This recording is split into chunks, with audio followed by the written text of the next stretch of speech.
If you look around today, the fastest growing companies around the world are technology companies. The simple reason is the scale they get from technology is unparalleled. And when it comes to India, we are the leader in IT services all over the world with decades of experience. The biggest driver for exponential growth of Indian IT sector is its low cost structure. India provides IT services at almost one-third the cost of developed countries like US. Needless to say, we have seen many hundred baggers from Indian IT sector. Be it Infosys, TCS, HCL, Wipro, and the list goes on. And today, everyone is looking for IT companies that can become the next Infosys, TCS, HCL, and so on. Hey everyone, my name is Sahil and this is my Personal Finance Academy. If you follow my channel, you would know that I have a big inclination towards IT sector and technology companies. Because A, I myself had IT background before I did my MBA, and B, Indian IT companies have created a thick moat with their low-cost model, and now India has a huge talent pool required for technology deployment and strong leadership having decades of experience. So Indian IT sector is bound to grow as future is all about digital. Now, time and again, I've tried to identify companies from IT mid-cap and small-cap segment at an early stage that generated great returns, including your Tata Elxsi, KPIT, Happiest Mind, Newgen Software, and so on. I strongly believe that the next multibaggers from IT sector will come from companies that are working on advanced technologies like artificial intelligence, machine learning, blockchain, data science, and so on. And I've created a niche in their segment and still have a lower market cap. And that's where today I want to discuss the fascinating growth story of a company called Ksolves. Fascinating because its share price has not just grown 5-10 times. Its share price has grown 100 times, and that too in just last 3 years. That's unbelievable growth story. And it's a great case study. In fact, in the past, I have received multiple requests to cover this company, mainly because its growth has attracted a lot of eyeballs, especially the young folks looking to make quick money in no time. Now, it's not that I was not aware of this company. It came in my radar a couple of years back when it was at levels of around 300, 330, but I decided not to discuss it. And today, I'll share my reason for it. So basically, Ksolves launched its IPO in the month of June 2020. If you remember, it was the peak of COVID. It was basically an SME IPO where Ksolves raised just around 4 crore rupees and was valued at just 15 crore rupees. Fast forward 3 years, company market cap has touched a peak of 1500 crore before it got corrected to current levels of around 1250 crore. So the question is, what is so special about Ksolves that resulted in 100 times growth for the company, that too within just 3 years? Please note that it takes ages for great companies to generate that kind of return for its investor. In fact, company is not only growing exponentially, it is also giving good dividend. So it must be doing something special, isn't it? And recently, after amazing returns, the share price has fallen nearly 25% in last 2 weeks. So what's the reason for the correction? I'll explain in this video. Well, I had a look at Ksolves business offering, and it's basically a software service and product company that was established in 2014. So that's around 11 years of existence. That's it.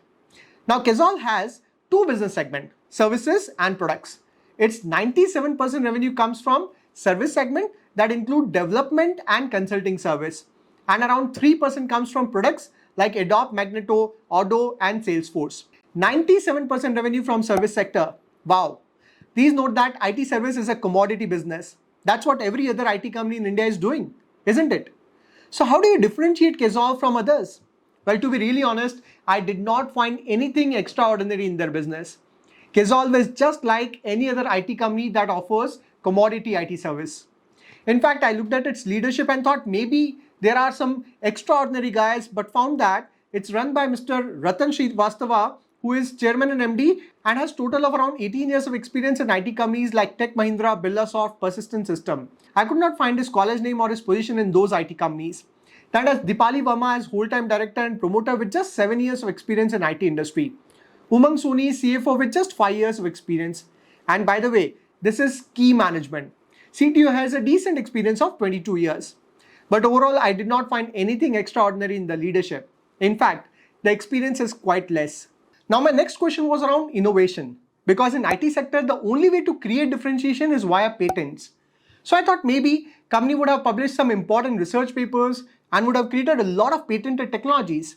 But unfortunately, when I looked at company's annual report, I did not find any word related to patents. Zero. Now these days, we commonly hear fancy terms like artificial intelligence, machine learning, data science, but it's very important to really understand what exactly the company is doing in those areas. And this is something that normal retail investors would not understand.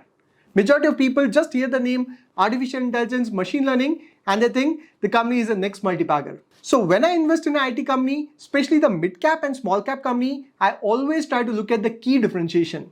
What differentiates the company from rest of hundreds of IT companies in India? Because if there is no differentiation and companies involved in commodity IT business, then it can't compete with big players, or at least the growth won't be exponential.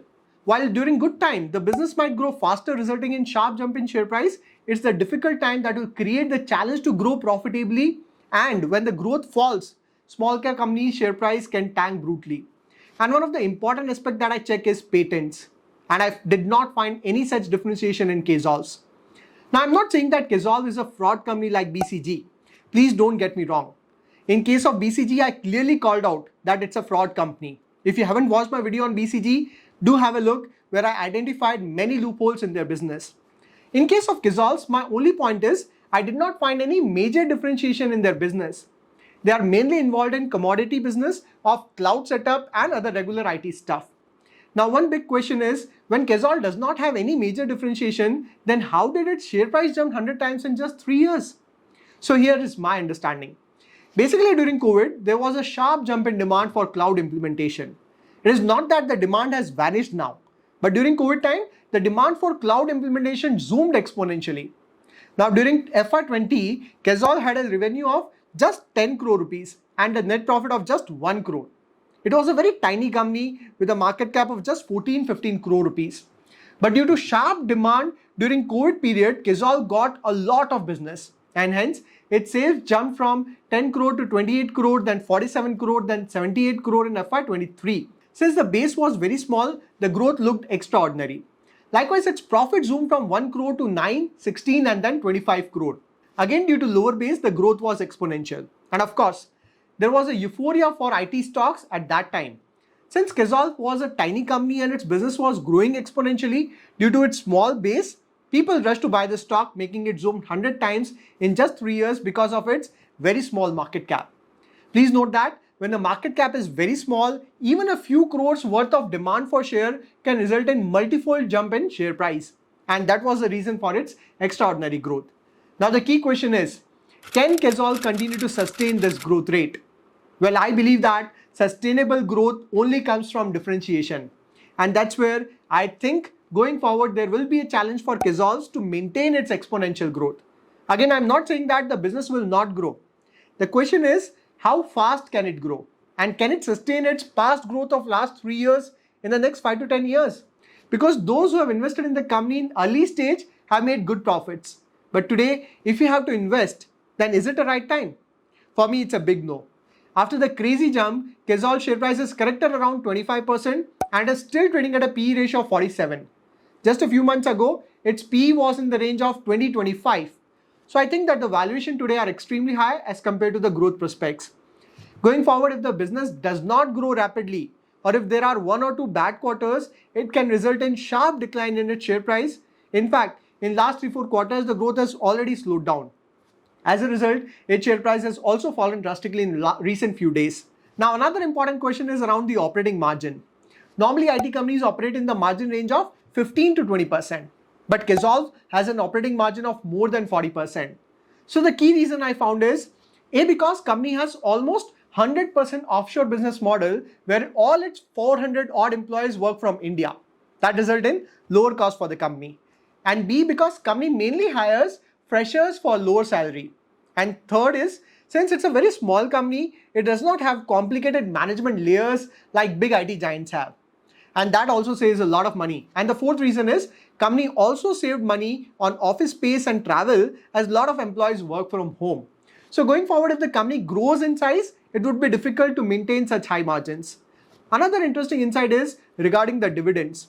In FY21, company paid a total dividend of 40 rupee. Mind you, at that time its share price was below 100 rupee. So that was around 40% dividend yield in FY21. In FY22, it paid dividend of 14 rupee, and in FY23 it was around 11 rupees so far. Now for a micro cap company that is growing at a very exponential rate, it's confusing to see such high crazy dividends. Normally the growth companies don't pay such dividends. Rather, they utilize the profits in their further growth. So the only reason I could think of is even management also knows that the crazy growth that is seen in profit in last 2-3 years due to COVID is probably not sustainable. Hence, they are distributing the profits to the shareholders, where promoters themselves have around 59% stake. Now, ideally, I like to understand more depth of the business with quarterly con call reports, but it seems company does not conduct the quarterly con calls. Hence, I could only gather information based on the secondary sources. Now, I don't want to stress this video further. My only take is that Ksolves growth of 100 times in last 3 years does not look sustainable. Like I said before, I did not find any major differentiation in their business. It's just basic IT stuff. And hence, I don't see any reason for exponential growth in the coming years. It was only because of very small base and company got benefited from COVID. Going forward, company can continue to grow, but not at the crazy pace of last 3 years, unless it comes up with an exponential product. Hence, at current levels, Ksolves is trading at a P ratio of 47, and that looks expensive to me. So those who made money in the company, congratulations. But if you are someone who want to invest today, I don't think the valuations are attractive. In fact, 1 or 2 bad quarters can also result in heavy profit booking and sharp correction in share price. I also had a look at company's shareholding pattern, and promoter hold nearly 59% stake and remaining stakes are with public. FIs just have 1.75% stake and there are no DI holding. If company had so much of potential, then it would have attracted a lot of FIs and DIs. In fact, even in public section, I did not find any ace investor holding. So this is it for this video. I have been very honest with my analysis. Now, I am not saying that I'm always 100% right. I might be wrong. And this video is not to discourage anyone. In case you disagree with my thought process, please share your viewpoint with proper logic. I would love to discuss further. Alright, this is it for this video. If you find it useful, do share it with your friends and I'll see you next video. Till then, take care.